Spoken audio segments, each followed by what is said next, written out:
Frank can fit 12 cookies on each baking tray. He wants to give 8 cookies to his neighbor.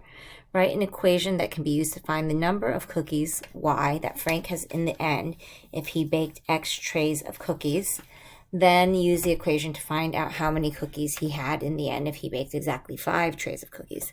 So part A, we're going to be writing an equation to show that. So how many cookies would he have left? So that's going to be the end number after he bakes his trays and gives 12 cookies to his neighbor. So gives 8 cookies to his neighbor.